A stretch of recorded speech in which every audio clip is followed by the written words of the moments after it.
Seja muito bem-vindo ao 2 Dedos de Teologia. Eu sou o pastor Iago Martins, você está no meu escritório e hoje é mais um Pergunte ao Pastor, o programa de respostas rápidas para perguntas curtas que vocês mandam nos comentários aqui dos vídeos. E a gente mudou um pouco aqui o negócio, tá? É tanta pergunta. Antes eu pegava no Instagram, só abria meu Instagram, ia abrindo a doida também e ia respondendo, certo? Mas aí agora é muita pergunta por vídeo, muitas qualidades diferentes de perguntas. Aí eu contratei alguém, agora eu tenho um assistente para poder selecionar perguntas. Então, eu sempre digo, cata umas 15 perguntas por vídeo aí. Vocês viram que no vídeo da segunda-feira ficou maior, né? Ficou meia hora aí de vídeo pra vocês. Então a minha ideia é tentar manter aí o vídeo com 15 perguntas. Umas 15 perguntinhas por vídeo. Então, por favor, me ajudem aí, mandando pelo menos 15 perguntas boas aí cada vídeo, pra gente botar a coisa pra frente. Beleza? Então vamos nessa. Se você não está inscrito no canal, dá aí essa moral pra nós. Você ajuda a gente a ter um canal com, né? Estamos chegando aí a 850 mil inscritos, né? Vamos bater esse número aí. E você acaba sabendo, né? Sempre que a gente posta um vídeo novo aqui no canal. Pergunta de Ariel. Pastor, em Provérbios 17:8 diz: o suborno é como uma pedra preciosa aos olhos de quem o dá. Para onde quer que se volte tem prosperidade. Nessa passagem, o escritor de Provérbios está incentivando a prática do suborno? Não tá. Tem um livro muito bom sobre Provérbios, foi escrito pelo David Bland. Se chama Proverbs and the Formation of Character.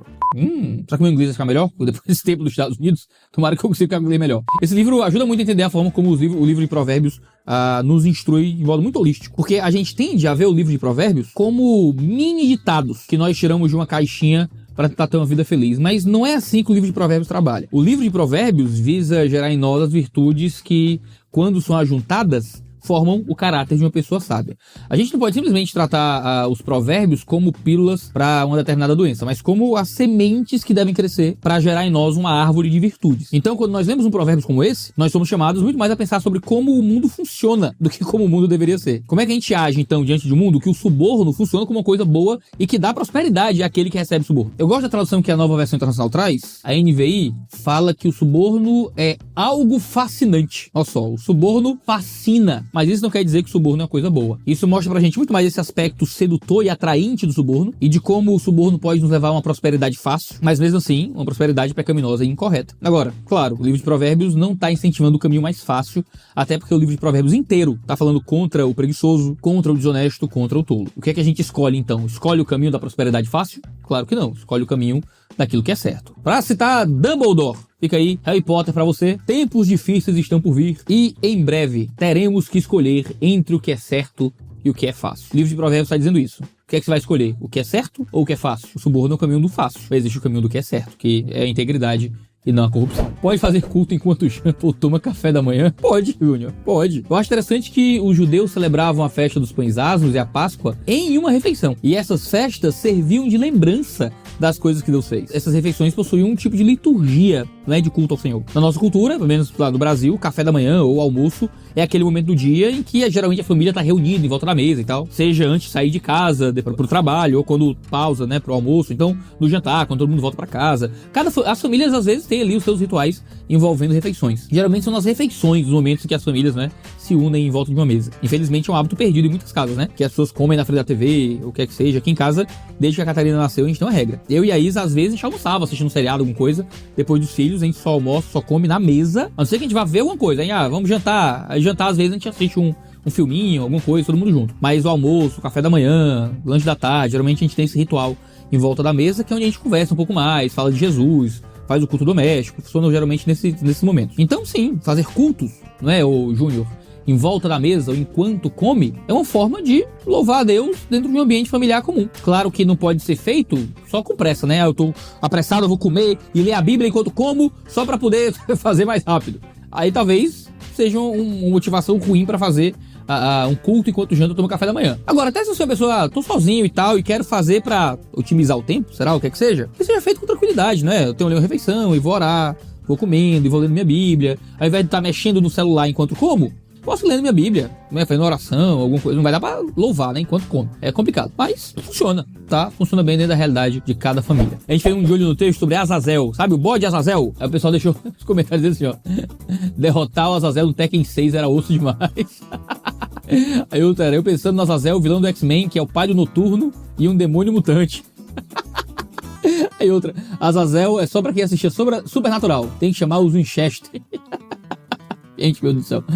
Mas é interessante, por mais que sejam comentários brincalhões, é interessante que nesses jogos existe uma referência a Enoch na leitura de Azazel aqui. Eles não colocam Azazel como um tipo de demônio que recebe, sei lá, sacrifício ou o que é que seja. Em todos esses jogos, seriados e referências culturais, tem uma referência a primeiro Enoch. Eu vou até procurar aqui, em Enoch. Aqui, ó, em primeiro Enoch, mostra esse Azazel não como um diabo comum, mas junto com os outros, como senhores, eles têm se conduzido. Diz aqui, ó, no apócrifo de primeiro Enoch, Azazel é quem ensina os homens a arte das armas brancas, escudos, cota de malha, ensina artesanato com joias. E é por causa dessa mitologia que Azazel seria considerado como alguém dotado de um conhecimento bélico superior. E por isso ele é representado como um líder difícil de ser derrotado em alguns jogos, né? Como um chefe, um chefão, alguma coisa assim. Então, quando Azazel surge nesses contextos culturais, como alguém... Nunca é só um demônio comum, um personagem comum, mas sempre como alguém especial, né? Um super demônio, o pai de não sei quem e tal, é porque existe uma leitura já cultural de primeiro Enoch. Então, você tá de alguma forma recebendo aí parte de mitologia judaica quando Azazel é usado nesse lugar. Só que trazer esses comentários aqui, trazer essa pequena curiosidade sobre Azazel, é porque o vídeo lá sobre Azazel pegou pouquíssimo view, gente. Então assim, ó, vocês pedem, Iago, faz mais vídeo com teologia robusta, faz mais vídeo de exegese. Às vezes, você clica nesse vídeo aqui, porque tem provavelmente uma pergunta engraçadinha, tem alguma coisa aí interessante na thumbnail desse vídeo, no título desse vídeo. Você clicou, pergunta pastor, é o programinha mais palatável. Vai lá nos programas de exegese também, tá? Vai lá dar uma olhada nos De Olho no Texto, nos programas de exegese. Vai olhar o vídeo sobre Azazel, em que a gente explica quem é o Azazel, um demônio, não era? Como é que era esse sacrifício no dia da expiação? Vai lá, que eu tenho certeza que vai ser muito edificante pra sua vida. Fica aí a propaganda do vídeo dentro do vídeo. Pergunta do Resenhas do Dorico. Vi uma leve passada de pano na resposta sobre o suco, mas vocês estão chateados com o negócio de suco, hein? Eu não passei pano pro suco, certo? Não passei pano pro suco. Assim como eu não passo o pano da camisa da Insider. Eu duvido que você pegou essa. Escolhi essa pergunta só pra poder, meter essa aqui, porque Insider são camisetas que você não precisa passar. Eu tô com essa minha camiseta da Insider, olha que maravilha. Essa aqui é uma oversized da Insider. Vocês gostam de camiseta oversized? Tá levantando aqui, ó. Olha que maravilha, olha como ela é. Olha, levanta o braço aqui, ó, vai pra cima. Olha só, oversized. Iago, eu não gosto muito de Insider porque eu acho as roupas que marcam um pouco. Cara, você usa a roupa que marca se quiser, certo? Tecido da Insider tem pra todos os gostos. Tem oversized, tem agora, olha só, a tech t-shirt heavy, com tecido um pouquinho mais grosso, que absolutamente não marca mais no corpo, aqueles que acham que tá marcando demais. Você tem agora a heavy slim, se você quiser que marque ainda um pouquinho mais aí no seu corpinho. Tem a edge, que é feita pra ficar melhor pra sair. Cara, Insider tem de todos os estilos, todos os tamanhos, do PP ao XXGG, de todas as cores, para todos os gostos. Peças atemporais, que não precisam ser passadas. Você não quer passar pano? Não passe o pano da sua camiseta da Insider, porque são camisetas com um tecido que desamassa sozinho no calor do corpo, feitas de tecidos que absorvem melhor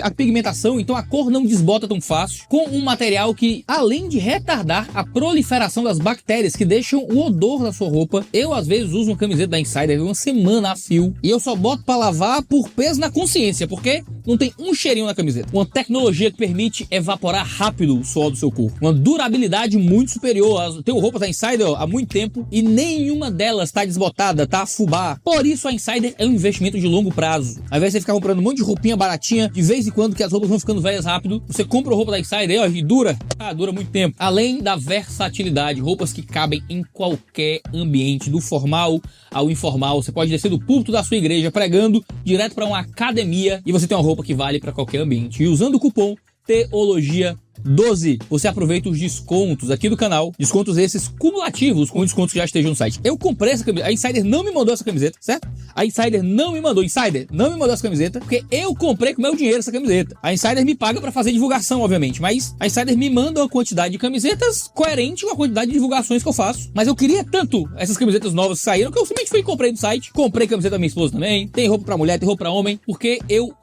sou cliente da Insider e um cliente muito satisfeito. E claro, comprei com meu desconto Teologia 12, você deveria fazer o mesmo. Corre lá pra você também parar de ter que passar pano. Só agora eu reparei que tem uma chapeuzinho vermelho aqui atrás. Ai, meu Deus, eu vou explicar não, vou deixar aí, vou deixar um chapeuzinho vermelho aí. E quem quiser imagine por que é que tem um chapeuzinho vermelho no meu escritório.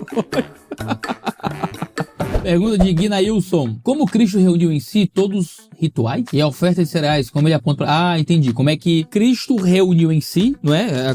Completou em si, né? Sei lá, construiu em si todos os rituais. Uma vez que Cristo é a completude, não é? Dos rituais do Antigo Testamento. Ele em si foi o sacrifício, né? Ele foi o Cordeiro de Deus que tira o pecado do mundo. Ele foi o sacrifício, o Cordeiro morto em nosso lugar, né? Mas existiam outras ofertas, né? Outros rituais, como a oferta de cereais, né? Acontece que toda a oferta que era dada no Antigo Testamento, ela era dada justamente como um tipo de sacrifício do ofertante, a fim de passar pelo processo de redenção, né? De remissão dos pecados. Então, uma vez que Cristo se torna o sacrifício definitivo, ele cumpre todos os sacrifícios, né? Uma vez que Israel estava em aliança com Deus, as ofertas de cereais simbolizavam então a fidelidade do povo, né? O aroma agradável que subia ao Senhor era uma forma de expressar que o povo estava bem diante de Deus. Isso evoca Deuteronômio, no capítulo 26. Aqui, ó, dos versos 10 a 11, fala que o povo devia trazer as primícias da terra e ficar alegres por causa da terra prometida. E então essas ofertas possuíam um caráter geral de expressar gratidão, reafirmar a aliança, a fidelidade do povo a Deus. Jesus acaba cumprindo isso justamente quando ele se torna esse nosso intercessor à destra do Pai.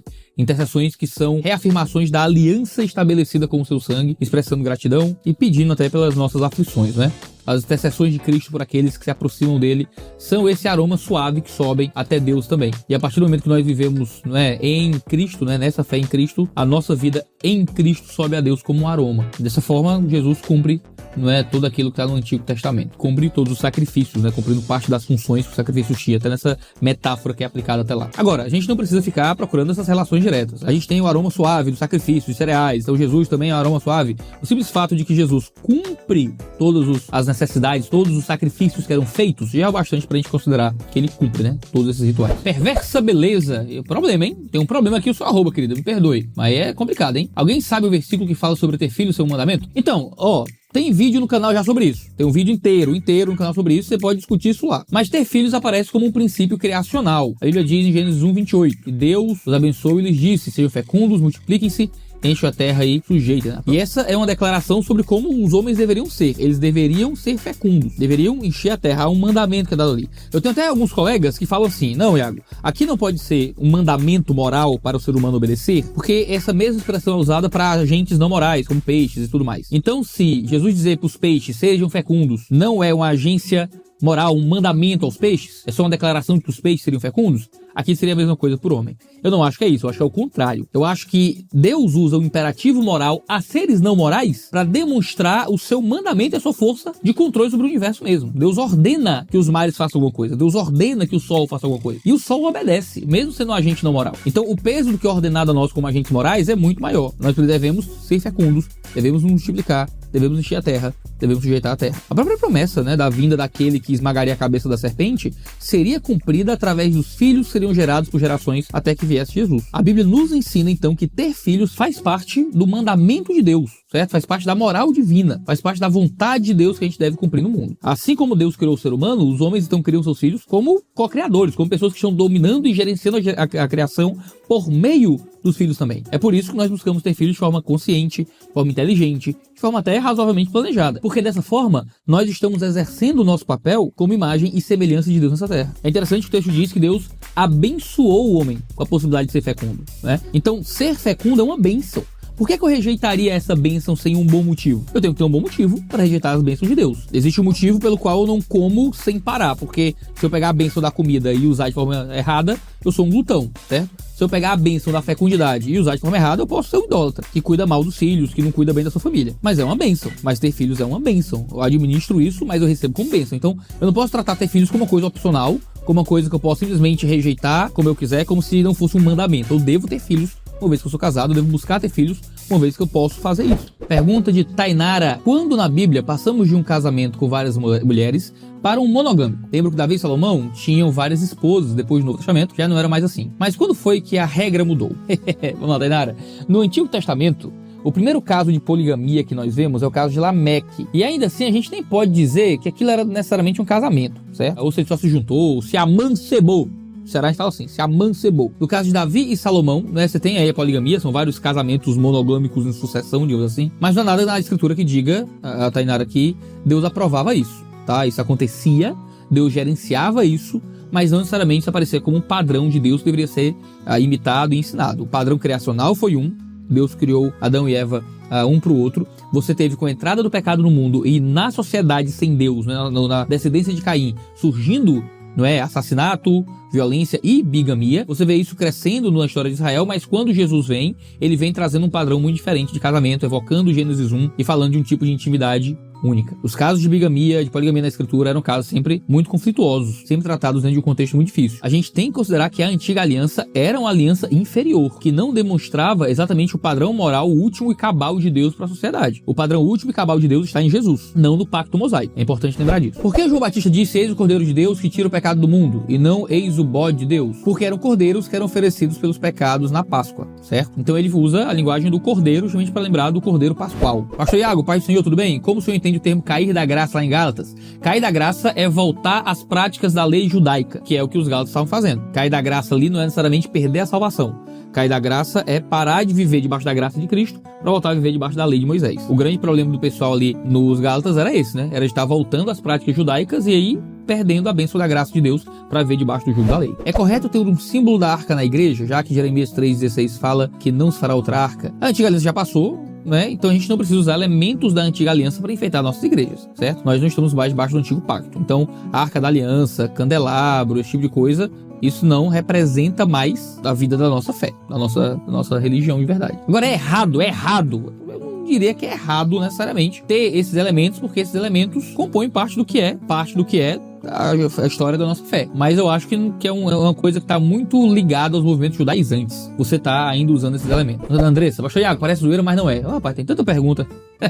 Parece zoeira aí, mas não é. Depois do arrebatamento, a nova terra e os novos céus em que viveremos, será essa mesma terra atual? Renovada? Se sim, vou voltar a morar na casa que moro hoje? Se não, posso escolher morar em outro lugar do mundo? Espero que as passagens sejam mais baratas no depois, porque agora não vai dar pra conhecer o mundo todinho, não. KKKK crying.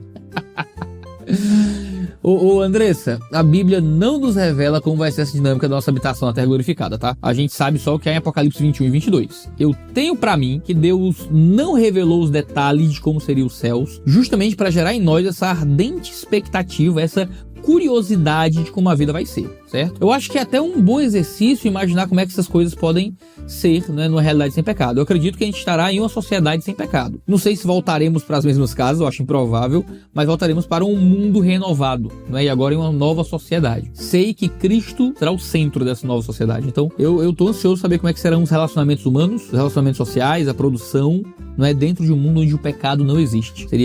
Vai ser realmente interessante. Agora, se eu vou morar na mesma casa, eu não sei não, acho que não. Será que vai ter arroz e feijão, né, farofa e galeto no domingo? Eu não sei, né? Sei que Deus estará lá, Cristo estará lá. Então eu anseio por isso e imagino também como as coisas serão. E poderemos conhecer o mundo, né, se Deus quiser, para a glória dele. Vamos ter do Lohan Fraud. Pastor, em Romanos 3,24 está escrito: mas pela sua graça e sem exigir nada, Deus aceita todos por meio de Cristo Jesus que os salva. Isso aqui, essa tradução parece NTLH, acho que é. Também está escrito de forma exaustiva que para termos acesso a essa graça e salvação propiciada pelo seu sangue, devemos ter fé, nos arrepender dos nossos pecados e nos converter de nossos maus caminhos. Como responder essa aparente contradição de forma satisfatória? Olha, eu resolveria com uma tradução melhor, tá? Porque essa tradução da NTLH não ajuda muito, não. Esse trecho de Romanos 3 está falando que não há nenhuma coisa que nós podemos apresentar a Deus que sirva para nos salvar. Ou seja, não há nenhuma obra que nós podemos fazer que nos dê salvação. Fé e arrependimento não são obras que a gente pratica. Nós nos arrependermos dos nossos pecados e crermos em Deus para nos dar salvação é simplesmente ter confiança.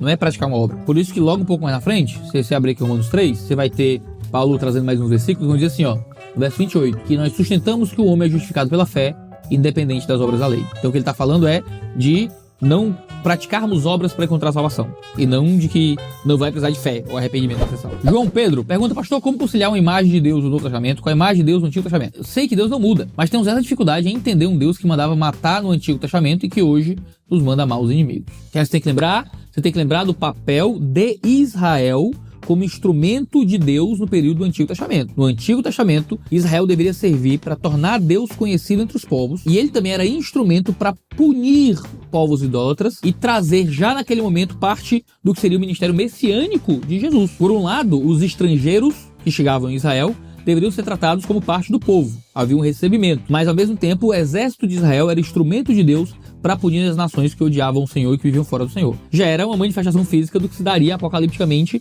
na igreja. Então não há mudança. O Deus que destrói os povos no Antigo Testamento é o Deus que destruirá os povos a sua vinda apocalíptica. E esse é o mesmo Deus que nos convida a um relacionamento de amor e graça com ele. Então eu não acho que Deus trazer punição no Antigo Testamento torna Deus um Deus diferente, não. Deus traz punição e trará punição ainda nesse mundo, e punição muita para aqueles que não creem. Bom, esse é o Pergunte ao Pastor de hoje. Aproveite os cupons da Insider e se inscreva no canal para ficar sabendo sempre que houver vídeo novo. Se alguma pergunta foi boa para sua vida, clique aí em gostei para ajudar a levar esse vídeo mais longe aqui na plataforma. Um cheiro no seu cangote e até a próxima.